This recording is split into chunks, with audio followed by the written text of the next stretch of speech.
नमस्कार. आज आपण अशा एका पदार्थावर बोलणार आहोत ज्याचं नाव ऐकलं की म्हणजे मुंबईतल्या गणेशोत्सवाची ती गर्दी, तो उत्साह आणि घरात येणारा सुगंध सगळं आठवतं. हो ना. गणपती बाप्पाचा लाडका नैवेद्य, उकडीचे मोदक. अगदी. चला तर मग सुरुवात करूया. मोदक म्हणजे फक्त एक गोड पदार्थ नाहीये खरं तर. ती एक श्रद्धा आहे, एक कला आहे. आपल्या माहितीनुसार याची एक ठरलेली पद्धत आहे बघा, जी वर्षानुवर्षे जपली गेली आहे. आपण आज ती पद्धत आणि त्यामागचं महत्त्व जरा उलगडून पाहूया. बरोबर. तर मग सगळ्यात आधी काय येतं? सारण ना? हो, सारण. ओल्या नारळाचा किस आणि किसलेला गूळ हे एकत्र करून मंद आचेवर शिजवायचं. काय काय घालतात अजून त्यात? काही जण वेलची पूड घालतात. हो. वेलची पूड, काही जण जायफळ घालतात किंवा थोडीशी खसखस पण भाजून घालतात. प्रत्येकाच्या घरी थोडी वेगळी चव असते त्याची. हां. हो. आणि तीच तर गंमत आहे. सारण हा मोदकाचा आत्माच असतो म्हणा ना. पण खरी कसोटी कुठे लागते माहितीये? कुठे?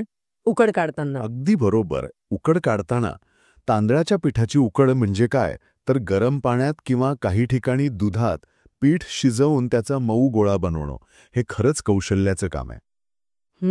म्हणजे पाणी किती घ्यायचं, ते कधी उकळवायचं. हो. त्यात चवीपुरतं मीठ आणि महत्वाचं म्हणजे थोडं तूप किंवा तेल. हां, ते तूप किंवा तेल का घालतात? त्याचा काय फायदा होतो नक्की? त्याच्यामुळे कसं होतं, उकड एकदम मऊ लुसलुशीत होते आणि मग ती पारी लाटताना किंवा हाताने वळताना हाताला चिकटत नाही, फाटत नाही ती. अच्छा. पीठ घातल्यावर गॅस बंद करून ते व्यवस्थित ढवळून मग झाकण ठेवून चांगली वाफ येऊ देणं खूप महत्वाचं. ओके. आणि मग ती गरम असतानाच चांगली मळून घ्यावी लागते. उकड जितकी चांगली मळली जाईल ना, तितका मोदक छान होतो, वळायला सोपा जातो. अरे वा. म्हणजे उकळ मळणं हे दिसायला सोपं असेल कदाचित, पण त्यात खूप टेक्निक आहे म्हणायचं. मला आठवतंय लहानपणी आजी मोदक करायची ना, तेव्हा ती उकड मळण्यावर खूप जोर द्यायची. आता कळलं ते इतकं महत्वाचं का असतं ते. मग पुढची पायरी तर अजूनच कलाकुसरीची, म्हणजे मोदक वळणं. अगदी. ती उकडीची छोटी पारी हां. अशी हातावर किंवा पोळपाटावर लाटून तिला खोलगट वाटीसारखा आकार द्यायचा. मग त्यात ते तयार केलेलं सारण भरायचं आणि मग सुरू होतो खरा खेळ.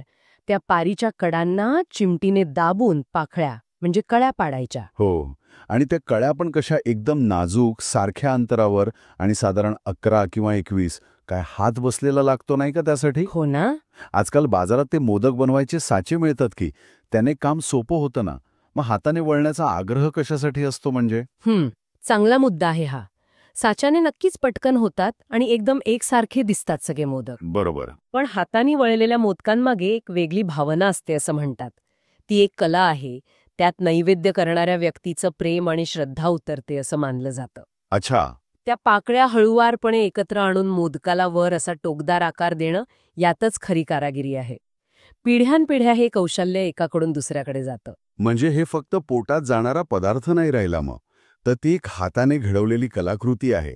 आणि मग हे तयार झालेले सुंदर मोदक काय करतात त्यांचं? मग ते जातात वाफवायला. एका चाळणीला थोडं तुपाचा हात लावून किंवा हळदीचं पान नाहीतर केळीचं पान ठेवून त्यावर हे मोदक रचायचे. ओके. खाली भांड्यात पाणी उकळत ठेवायचं आणि त्यावर ही चाळण ठेवून झाकण लावायचं. साधारण 10 ते 15 मिनिटं चांगली वाफ येऊ द्यायची त्यांना. आणि याच वाफेवर शिजतात म्हणून यांना उकडीचे मोदक म्हणतात, बरोबर? अगदी बरोबर. त्या वाफेमुळेच ते असे थोडे मऊ आणि पारदर्शक दिसतात ना. हो. वाफेवर शिजवल्यामुळेच त्यांना तो खास मऊ पोत आणि ती चव येते. तळलेले मोदक वेगळे, खव्याचे वेगळे, पण उकडीच्या मोदकाची सर कशाला नाही. ही पद्धतच त्याची ओळख आहे. एकूणच ही सगळी प्रक्रिया ऐकताना जाणवतंय की यात कितीतरी पारंपरिक ज्ञान आणि अनुभव आहे. म्हणजे घरात आई, आजी याच पद्धतीने मोदक बनवतात, तेव्हा किती प्रेम आणि आपुलकी त्यात ओतलेली असते, नाही का? नक्कीच. गणेश चतुर्थीला बाप्पाच्या नैवेद्यासाठी हे मोदक आजही अनेक घरांमध्ये याच श्रद्धेने, याच पद्धतीने बनवले जातात. ही फक्त रेसिपी नाहीये, ही एक परंपरा आहे, जी आपण जपतोय. तर थोडक्यात सांगायचं झालं तर उकडीचे मोदक हे केवळ नारळ गुळाचं सारण आणि तांदळाच्या पिठाचं मिश्रण नाहीये. नाही, अजिबात नाही. ती एक कला आहे ज्यात योग्य उकड काढणं, हाताने सुंदर पाकळ्या वळणं आणि वाफेवर अचूक शिजवणं या सगळ्याचं खूप महत्त्व आहे. आणि जर आपण थोडं व्यापक दृष्टीने पाहिलं ना, तर ही केवळ एक पाककृती नाही, तर पिढ्यानपिढ्या चालत आलेली श्रद्धा, चव आणि कौशल्याचा संगम आहे.